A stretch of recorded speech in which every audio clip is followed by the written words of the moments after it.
প্রিয় দর্শক ভাই, দেখেন একটি কি ক্ষেতে আমি আজকে অবস্থান করছি। এটি কিন্তু পানের ক্ষেত। আরে পান না, চারিপাশে শুধু টাকা আর টাকা।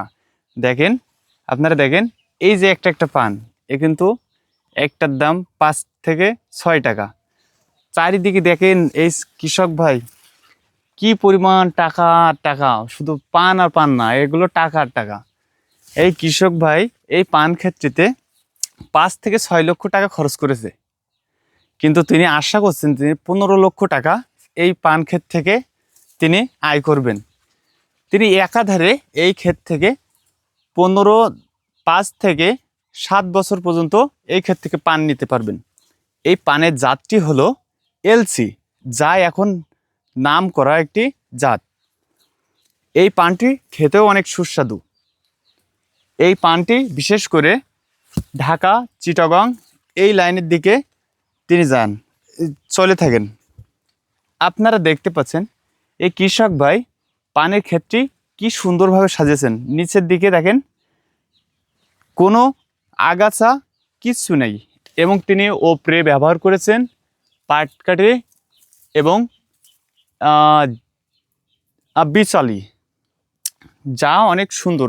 অনেক ক্ষেতে দেখা যায় এই পান ক্ষেতের যে লতি তিনি অনেক জায়গায় পাট ক্ষেত দিয়ে তুলে থাকেন, কিন্তু তিনি চটার ব্যবহার করেছেন। এর ফলে এই চটাটাই অন্তত 2 বছর পর্যন্ত স্থায়ী থাকবে। এছাড়া দেখেন এই তার ক্ষেতটি এইভাবে অনেক সুন্দরভাবে তিনি সাজিয়েছেন। কি পরিমাণ পান হয়েছে আপনারা তো দেখতে পাচ্ছেন যে কি পরিমাণ পান হয়েছে গাছ বরজটিতে। এই বরজটি অনেক সুন্দর করে চাষি ভাই সাজিয়েছে, এবং এর থেকে আর কয়েকদিন পরেই তিনি পান সংগ্রহ করা শুরু করবেন। আপনারা আমার সাথে দেখতে থাকুন যে এই পানের ক্ষেতটি আসলে কত সুন্দর। শুধু একটি বরজ নয়, আপনারা এই পেশে আসতে থাকেন যে পানের বরজটি আসলে কত সুন্দরভাবে তিনি সাজিয়েছেন। আর তার পানের বরজটি অনেক বড়, কিন্তু যে ছোট পরিসরে তিনি এই বরজটি করেননি, অনেক বড় পরিসরে তিনি এই বরজটি করেছেন। আর কি বড় বড় পান দেখেন আপনারা, যে একটি বাগানে যে একটি বরজে কি পরিমাণ পান হয়ে থাকে, তাই এই ক্ষেতে না আসলে আপনারা বুঝতে পারবেন না। তিনি আপনারা যে হলুদ ট্র্যাপটি দেখতে পাচ্ছেন, এটি মূলত পোকা দমনের জন্য তিনি ব্যবহার করেছেন। এখানে তিনি প্রযুক্তি ব্যবহার করেছেন। এছাড়া দেখেন তার পানি নিষ্কাশনের জন্য খুব সুন্দর ব্যবস্থা রেখেছেন, যাতে বরজটিতে পানি না বেঁধে থাকে, পানি বেঁধে যাতে পান না নষ্ট হয়ে যায়। তার কারণে তিনি পানি নিষ্কাশনের দিকে খুবই গুরুত্ব দিয়েছেন। আর আপনার পানের সাইজটা একটু দেখেন যে কি সুন্দর একটি পান সব দিকে, এবং পানের পাতাও দেখেন যথেষ্ট পরিমাণ ঠিক আছে।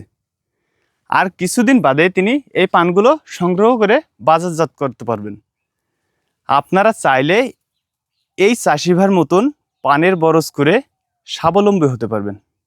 দেখেন কত সুন্দর।